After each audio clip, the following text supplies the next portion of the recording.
മലയാളി വാർത്തയിലേക്ക് സ്വാഗതം.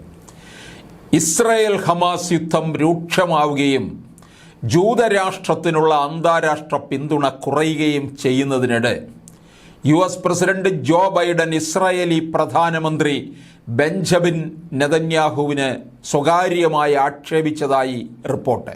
ഇസ്രായേൽ പ്രധാനമന്ത്രിയോട് US പ്രസിഡന്റിന് സംശയം തോന്നിയതിനാലാണ് ഇതെന്ന് റിപ്പോർട്ട് ചെയ്യുന്നു. മിഡിൽ ഈസ്റ്റിലെ ഒരു വിശാലമായ യുദ്ധത്തിലേക്ക് അമേരിക്കയെ വലിച്ചിഴയ്ക്കാൻ നെതന്യാഹു ശ്രമിക്കുകയാണെന്നും ഇസ്രയേലിലേക്ക് അമേരിക്കൻ ആയുധങ്ങൾ വൻതോതിൽ എത്തുന്നതിന് തുടരുമെന്നും കൂടാതെ സൈന്യവും ഉടൻ എത്തുമെന്നുള്ളതും ഗാസയിലെ വെടിനിർത്തലിനായുള്ള ആഗോള സമ്മർദ്ദം ഉണ്ടെന്നതുമാണ് ബൈഡൻ്റെ ആഴത്തിലുള്ള ഭയം. പക്ഷേ അമേരിക്കൻ പ്രസിഡന്റ് ജോ ബൈഡൻ്റെ വക്താവ് ആൻഡ്രൂ ബേറ്റ്സ് ഇത് നിഷേധിച്ചു.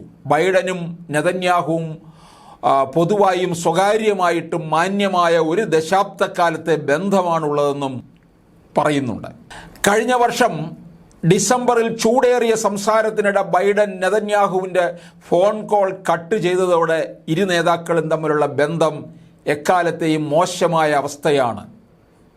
ഇസ്രായേൽ പ്രധാനമന്ത്രിക്കുള്ള ബൈഡന്റെ പിന്തുണ നവംബറിലെ പ്രസിഡന്റ് തെരഞ്ഞെടുപ്പിൽ US പ്രസിഡന്റിന് 1 ദശലക്ഷം ലിബറൽ വോട്ടുകൾ നഷ്ടപ്പെടുത്തുമെന്നും റിപ്പോർട്ട് ചെയ്യപ്പെടുന്നുണ്ട്. ഗാസയ്ക്കെതിരായ പ്രത്യാക്രമണത്തിൽ പല യുവ ഡെമോക്രാറ്റ് വിശ്വാസികളും ഇസ്രായേലിനെ നിഷേധാത്മകമായിട്ടാണ് കാണുന്നത്. ഗാസ യുദ്ധത്തിന് ശേഷം ഇസ്രായേലും ഏറ്റവും അടുത്ത സഖ്യകക്ഷിയായ USഉം ഈയിടെ അഭിപ്രായ വ്യത്യാസത്തിലായിരുന്നു. ജനുവരിയിൽ നെതന്യാഹു ഇതേ സാധ്യത നിരസിക്കുകയും ഒരു പത്രസമ്മേളനത്തിൽ ജോർദാൻ നദിയുടെ പടിഞ്ഞാറുള്ള മുഴുവൻ പ്രദേശങ്ങളിലും ഇസ്രായേലിന് സുരക്ഷാ നിയന്ത്രണം ഉണ്ടായിരിക്കണം എന്ന് വ്യക്തമാക്കുകയും ചെയ്തു.